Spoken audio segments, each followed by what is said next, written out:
अस्सलाम वालेकुम नाज़रीन, मैं हूं आपके साथ उस्मा एजाज खान। न्यूज़ कैफ़े में मैं और मेरी टीम कहेंगे आपको खुश आमदीद। जनाब, कैसे हैं आप लोग? ठीक ठाक, खुशबाश, मोहब्बत के साथ, प्यार के साथ अपने दिन का आगाज़ कर चुके होंगे। हम भी अल्लाह ताला के बाबरकत नाम के साथ अपने दिन का आगाज़ करके अपनी मंजिल की जानिब रवा दवा होके आपके पास आपसे बातचीत करने के लिए हम प्रोग्राम में मौजूद होते हैं। कुछ आपसे हम मोहब्बतें आपको निछावर करने की कोशिश करते हैं, कुछ आपसे लेने की कोशिश करते हैं। लेने से मतलब सिर्फ ये होता है कि आप अपने टीवी सेट्स ऑन करें ताकि आप हमें सुन सकें और हम भी जान सकें कि जो हम बात कर रहे हैं वो आप तक पहुँच रही है। क्योंकि मैं बिल्कुल अपने आप को ये फ़ील करा रही होती हूँ कि अगर मैं बात कर रही हूँ तो मैं आपसे बात कर रही हूँ और आपसे मुखातिब हूँ और आप मुझे सुन रहे हैं। तो ये जो फीडबैक होता है, ये जो रिस्पांस होता है आपका, ये मुझे बड़ा तसल्ली देता है। तो जनाब, सबसे पहले a very happy good morning to all of you. ये बताइए कि आप लोगों का दिन कैसे गुजरा और दिन में क्या क्या सोचा, क्या खाया, क्या पकाया। ये ज़िंदगी का हिस्सा है जिसमें आप बहुत सारी प्लानिंग कर रहे होते हैं और आगे पीछे चीज़ें लेके चल रहे होते हैं। अब मुझे ऐसा लगता है कि कल मुझे थोड़ा सा ऐसा लगा मौसम में कि कुछ कहीं कोई शायद मिट्टी उड़ती हुई या एक ड्राइनेस की एक फीलिंग सी आई। अक्टूबर का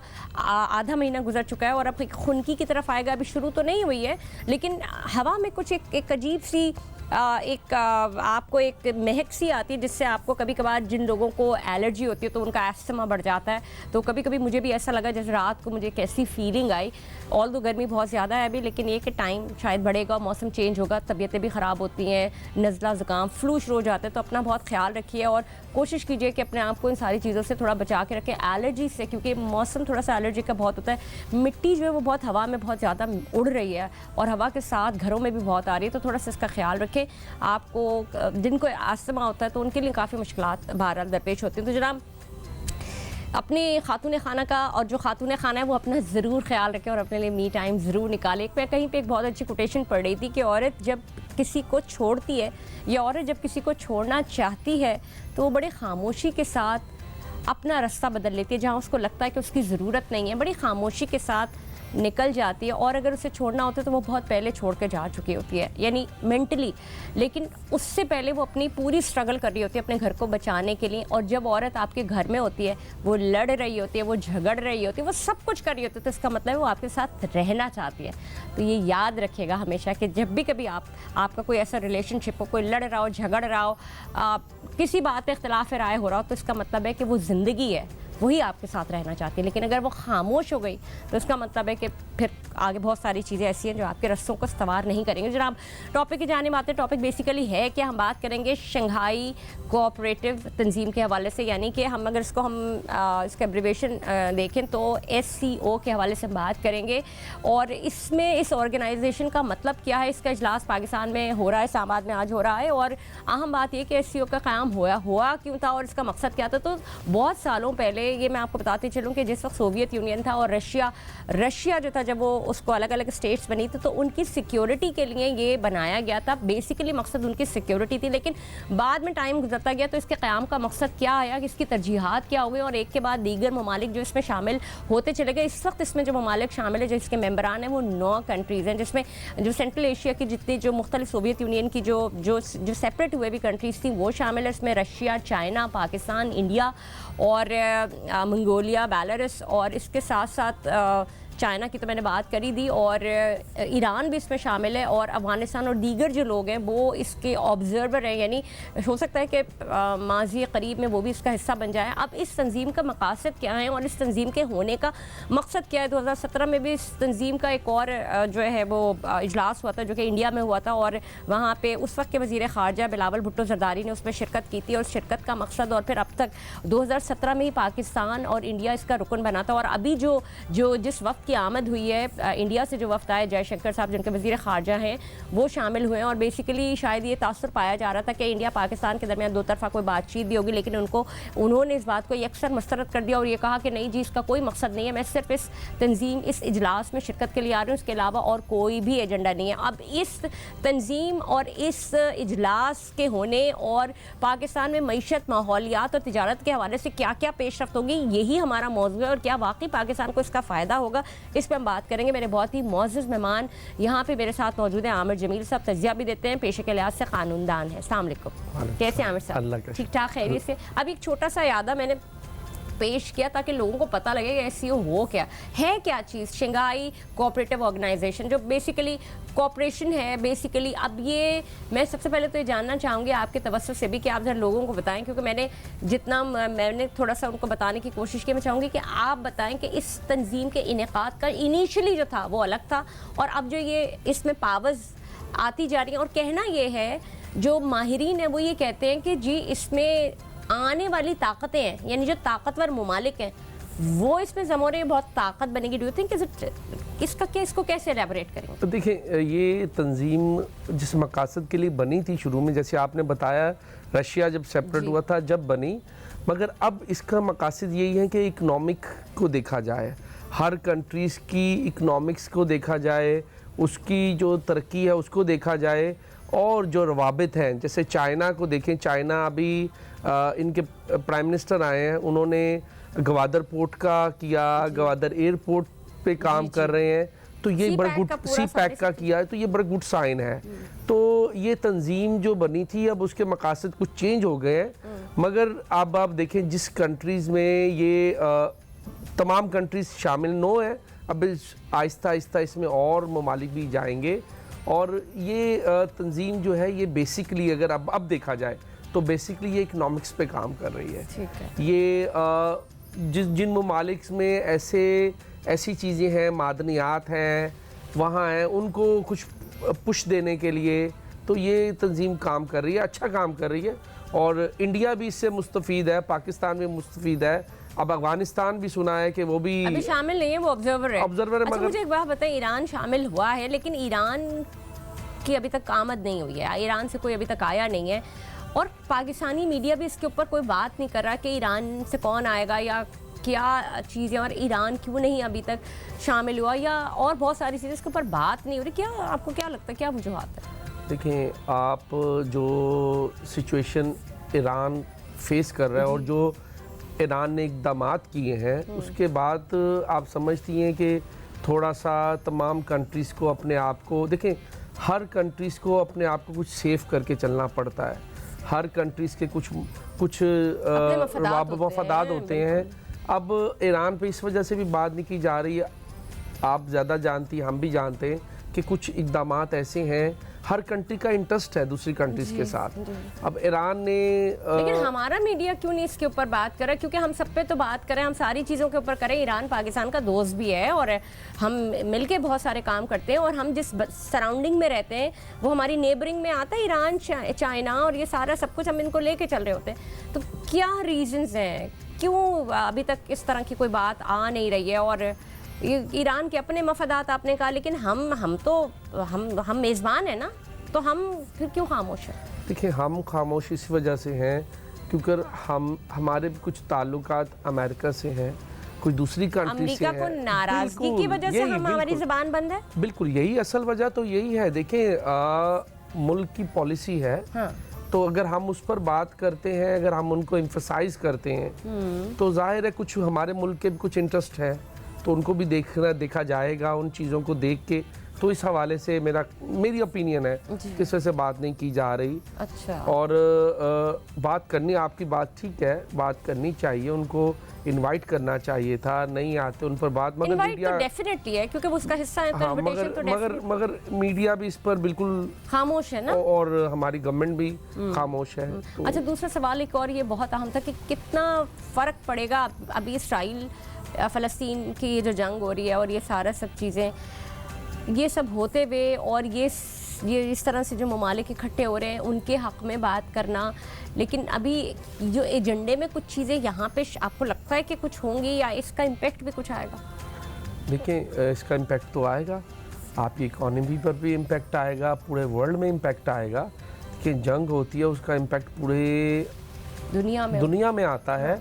आप पीछे चले जाएं तो जापान को देख लें, जापान ने अपने आप को खड़ा किया, हिरोशिमा, मतलब अपने आप को खड़ा किया उसने, तो इसका इम्पैक्ट तो आएगा।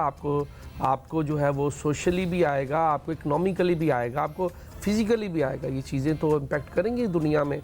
तो मगर क्या करें, अब मजबूरी ये है कि इस पर ज़्यादा बोला नहीं जा सकता, क्योंकि हमारे मुल्क की भी कुछ पॉलिसीज़ हैं, हमें उसके हिसाब से चलना पड़ता है। हम डायरेक्टली ना तो तनकीद कर सकते हैं और ना तस्लीम कर सकते हैं। जो एक्ट हुए हैं तो उसको देखभाल के इसी पर्पज़ के कि हमारी जो अपनी इकॉनमी है, हमारी अपनी जो स्टेट है, वो हमें अपने मुल्क को प्रोग्रेस करना है। तो इस तरीके से पॉलिसीज़ के मुताबिक ही फिर चलना पड़ता है। अच्छा, एक बड़ी अहम बात हो रही थी जैसे ही जो हमारे भारत के वज़ीर ख़ारजा जयशंकर साहब, उनकी पाकिस्तान आमद हुई और एक बड़ी एक खुशाइन बात थी सबके लिए।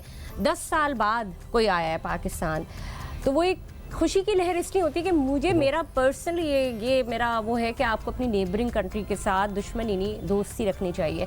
भारत एक मजबूत और एक मतलब उसके लिहाज से भी आबादी के लिहाज से एक बड़ा मुल्क है, ताकतवर मुल्क है। हमें भारत दोस्ती की फ़िज़ा रखनी चाहिए, तो हमें एक अच्छा तासुर मिला। लेकिन इस बात को बड़ा हम अंदर अंदर सोच रहे थे कि शायद दो तरफा ताल्लुकात पे बात होगी, लेकिन उसके ऊपर कोई बात उन्होंने पहले से ही इंटीमेट कर दिया कि this is not for this, हम इसलिए नहीं आ रहे हैं, हमने हम सिर्फ इसमें शिरकत के लिए आ रहे हैं। तो इतना कोई लचक की कोई गुंजाइश हो सकती है या कहीं कोई गैर रस्मी बात?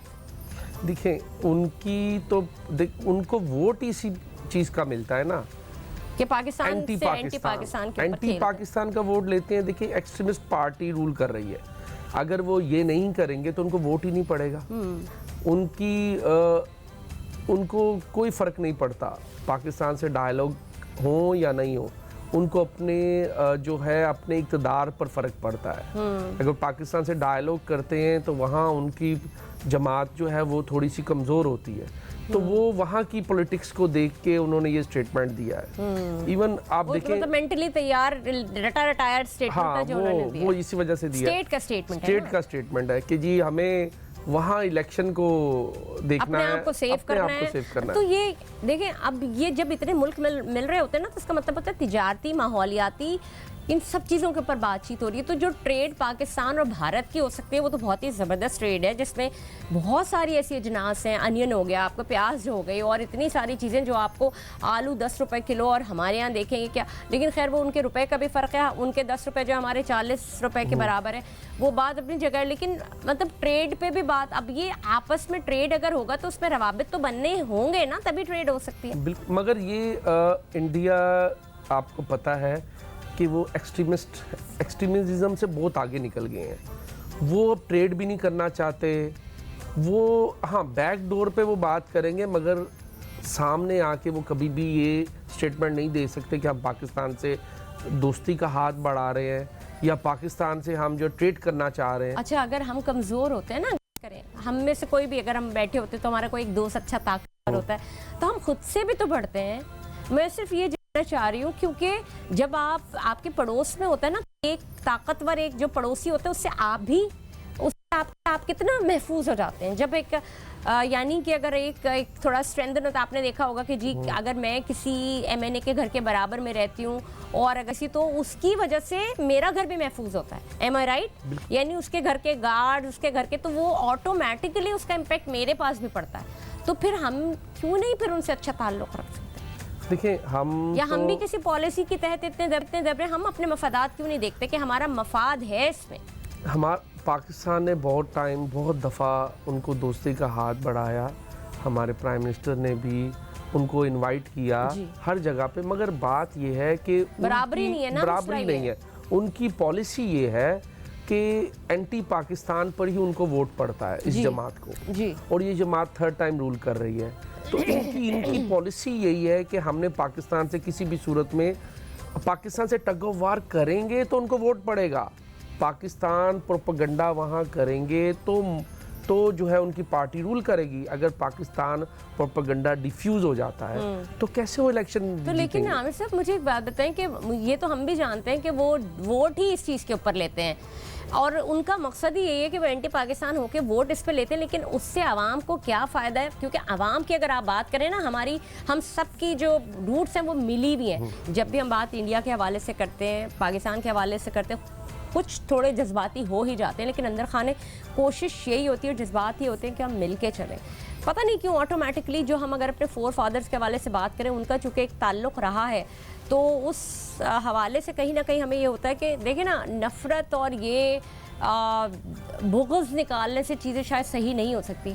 अपने नेबर्स के साथ इस्लाम में कितनी बार बार कहा गया है कि उनके साथ अच्छा सलूक करो, जो हम अपने नेबरिंग कंट्रीज़ होते हैं। इसके अलावा भी आप अपने जो ताकतवर आपके लोग हों, जो आपको सपोर्ट करने वाले, उनके साथ भी आपको अच्छे से रहना चाहिए। जी जनाब, तो हम बात इसी हवाले से कर रहे थे, तो क्या हम किसी तरह से कभी कोई हम इसको मिच्योर कैसे करेंगे? अगर ताल्लुकात बेहतर होंगे तो हम तिजारत करेंगे ना इंडिया के साथ, इसका कोई इम्पैक्ट आएगा इस इजलास से?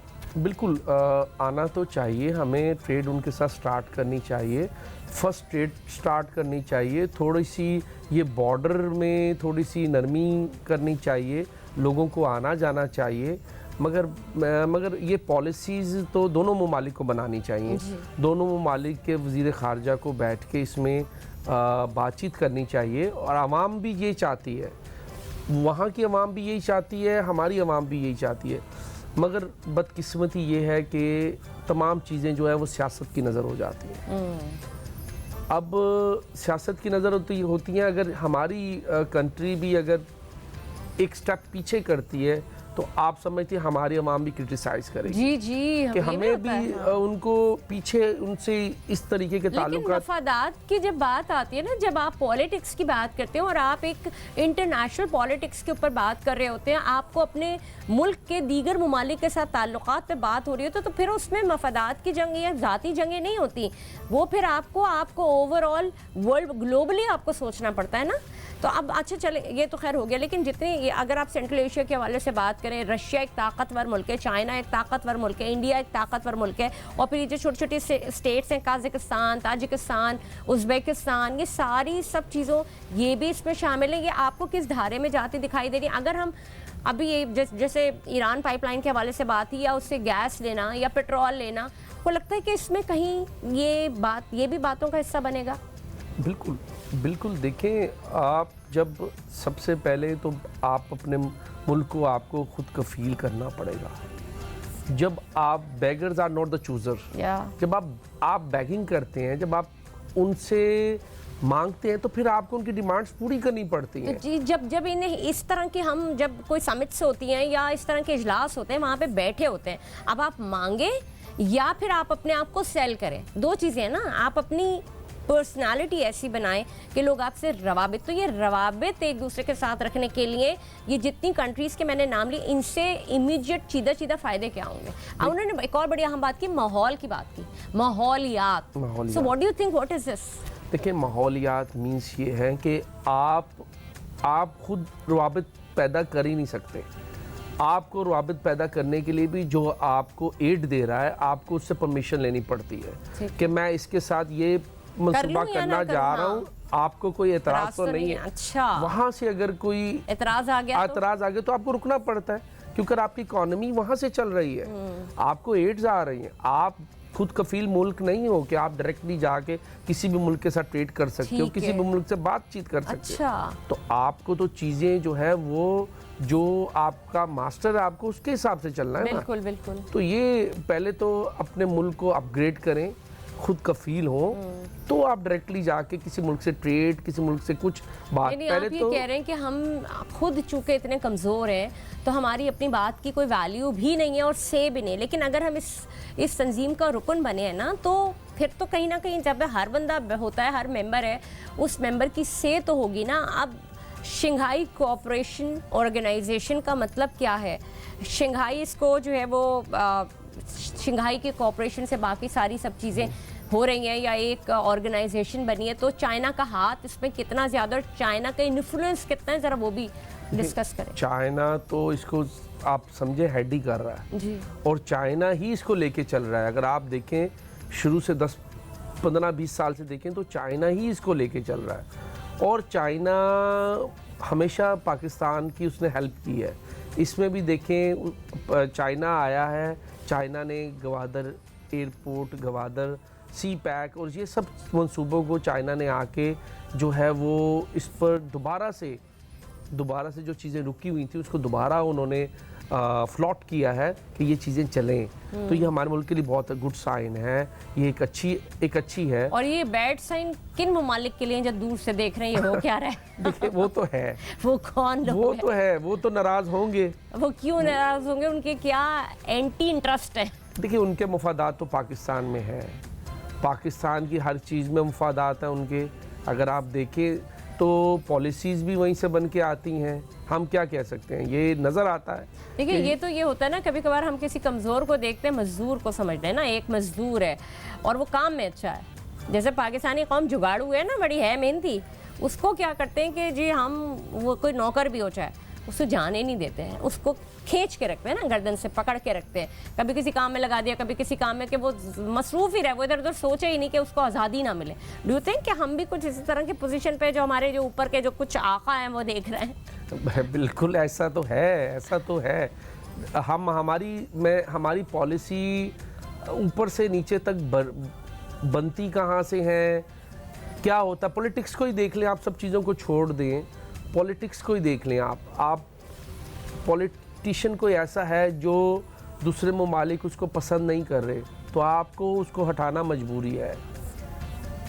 आपको हटाना मजबूरी, आप ये नहीं कह सकते जी हम तो जमहूरियत पे चल रहे हैं। हाँ। मगर मजबूरी There is no democracy here in West. We are just saying, just नाम की डेमोक्रेसी की बात हो रही है। बेसिकली देखा जाए तो यहाँ पे डिक्टेटरशिप सारा सब कुछ ये होता है। लेकिन हम कभी कभी मैं ये भी सोचती हूँ कि चाहे कोई हमारा हुक्मरान ही क्यों ना हो, अब हम डेमोक्रेसी की बात करें, चाहे वो नाम की डेमोक्रेसी हो, लेकिन अगर कोई ऐसा डंडे वाला आ जाए, यानी एक ज़माना था कि रेफरेंडम कितने करा दिए जाते थे, अगर कोई डंडे वाला आ जाए और डंडा ही के जोर पे मुल्क तो ठीक हो, कोई से तो बने, कोई इज्जत तो हो।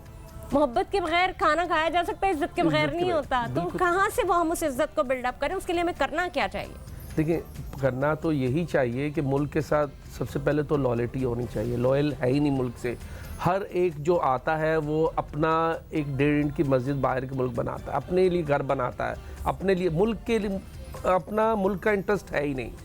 मैं देखें, आपने जो पिछले एतवार की बात की, तो वो डंडे वाला जो दौर था वो इससे अच्छा था। ये जमहूरियत से तो अच्छा ही रहा है। आप देखें, हर चीज़ जो है अप टू द मार्क थी। आप एक छोटी सी भी चीज़ लेने जाते थे तो वो भी आपको उसमें भी बेईमानी नज़र नहीं आती थी, कुछ खौफ था, डेटरनेस थी। अभी डेटरनेस नहीं है, बल्कि ये आप देखेंगे अभी ये इस गवर्नमेंट की बहुत प्लस पॉइंट है कि उन्होंने ये सी पैक दोबारा से इशू चलाया, ये गवादर एयरपोर्ट बनाया, तो ये बहुत बड़ी कामयाबी है। मैं समझता हूँ कि कामयाबी के हवाले से बात करूँ तो अभी आपने, अगर आपकी भी बहुत सारे बिजनेस सर्कल से बातचीत हुई होगी, क्या उनके थॉट्स है? क्योंकि जितनी मुझे अभी मेरी बातचीत हुई और प्रोग्राम से, मईशत में वो कहते हैं कि जी बेहतरी आ रही है, और मईशत में बेहतरी आ रही है, महंगाई में कमी आ रही है। महंगाई, आपको लगता है कि कुछ आपको दूररस नताइज दिख रहे हैं कि कुछ बेहतरी आएगी? जी बिल्कुल, गुड साइन नज़र आ रहे हैं हमें। अच्छा। इस गवर्नमेंट ने कुछ इकदाम बहुत अच्छे किए हैं। ये आप देखें, कुछ कमी तो आ रही है, कुछ प्रोग्रेस हो रही है, कुछ पेट्रोल में भी कमी आई है, दूसरी चीज़ों में भी कमी आई, कुछ डॉलर भी नीचे आया। तो ये गवर्नमेंट कर रही है, मतलब नज़र आ रहा है हमें कि गवर्नमेंट कुछ प्रोग्रेस कर रही है।